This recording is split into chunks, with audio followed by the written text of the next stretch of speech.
ফিলিস্তিনিদের অবরুদ্ধ গাজায় ইসরায়েলের চলমান সামরিক আগ্রাসন বন্ধের দাবি জানিয়েছে দেশটির বিমান বাহিনীর অন্তত ৯৭০ জন কর্মী। এতে ক্ষুব্ধ ইসরায়েলি বিমান বাহিনীর কমান্ডাররা এসব কর্মীকে বহিষ্কারের হুমকি দিয়েছেন। ইসরায়েলি দৈনিক হারেজের বরাতে এ খবর জানিয়েছে ব্রিটেন ভিত্তিক মিডল ইস্ট মনিটর। গাজায় প্রায় গত ১.৫ বছর ধরে নজিরবিহীন সামরিক আগ্রাসন চালাচ্ছে ইসরায়েল। ২০২৩ সালের অক্টোবর থেকে ইসরায়েলি হামলায় ৫০,৮০০ জনেরও বেশি ফিলিস্তিনি নিহত হয়েছেন, যাদের বেশিরভাগই নারী ও শিশু। আহত হয়েছেন আরও লক্ষাধিক। ধ্বংসস্তূপে পরিণত হয়েছে পুরো উপত্যকা।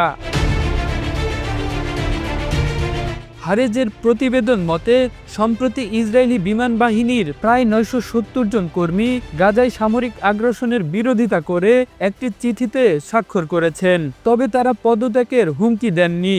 স্বাক্ষরকারীদের মধ্যে নিয়মিত স্টাফদের পাশাপাশি রিজার্ভ পাইলট ও সেনা সদস্যও রয়েছেন। বিমান বাহিনীর কমান্ডাররা এখন এসব কর্মীকে বহিষ্কারের হুমকি দিচ্ছেন। হুঁশিয়ারি দিয়ে বলা হয়েছে, তারা যদি গাজা উপত্যকায় যুদ্ধবন্ধের দাবি লেখা চিঠি থেকে তাদের স্বাক্ষর প্রত্যাখ্যান না করেন, তাহলে বহিষ্কার করা হবে।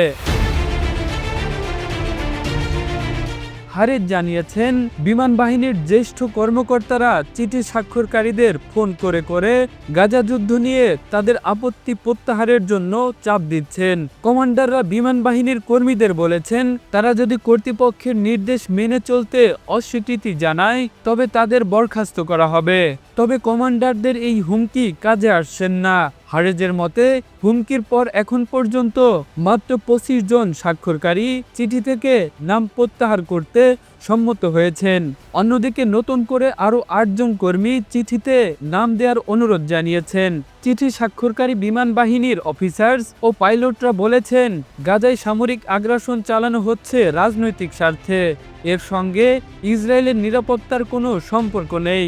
গত প্রায় ১.৫ বছর ধরে একই কথা বলে আসছেন ইসরায়েলি বিরোধী দলের নেতারাও। তারা দীর্ঘদিন ধরে যুক্তি দিয়ে আসছেন যে গাজার ফিলিস্তিনিদের বিরুদ্ধে চলমান যুদ্ধের উদ্দেশ্য হল প্রধানমন্ত্রী বেনিয়ামিন নেতানিয়াহুর ক্ষমতায় টিকে থাকা। ইসরায়েলের নিরাপত্তার সাথে এই যুদ্ধের কোনো সম্পর্ক নেই। তবে বিরোধী দলের কথা পাত্তা না দিলেও বিমান বাহিনীর শত শত কর্মীর গাজা যুদ্ধের বিরোধিতাকে চ্যালেঞ্জ হিসেবে দেখছেন ইসরায়েলি সেনা কমান্ডাররা। হারেজের প্রতিবেদন মতে, বহিষ্কারের হুমকির পর ইসরায়েলের বিমান বাহিনীর শীর্ষ কমান্ডার মেজর জেনারেল তোমের বার চিঠি স্বাক্ষরকারীদের কয়েকজনের সঙ্গে সরাসরি কথা বলেন। তবে বৈঠকে রিজার্ভ অফিসাররা কমান্ডার বারের চিঠি স্বাক্ষরকারী কর্মীদের অপসারণের হুমকির তীব্র সমালোচনা করেন। এই হুমকিকে একটি আইনি ও নৈতিক সীমালঙ্ঘন বলেও অভিহিত করেন তারা। জবাবে আত্মপক্ষ সমর্থন করে শীর্ষ কমান্ডাররা বলেছেন, এটি কোনো শাস্তিমূলক নয়, বরং যৌক্তিক সিদ্ধান্ত। কারণ যারা স্বাক্ষর করেছেন তারা অভিযানে তাদের দায়িত্ব ঠিকমতো পালন করবেন কিনা তা নিয়ে বাহিনী সন্দিহান, এবং যদি তারা দায়িত্ব ঠিকঠাক পালন না করেন তাহলে জিম্মি মুক্তির ব্যাপারটি বাধাগ্রস্ত হবে। কামরুল ইসলাম, এই ধরা, ইন্টারন্যাশনাল ডেস্ক।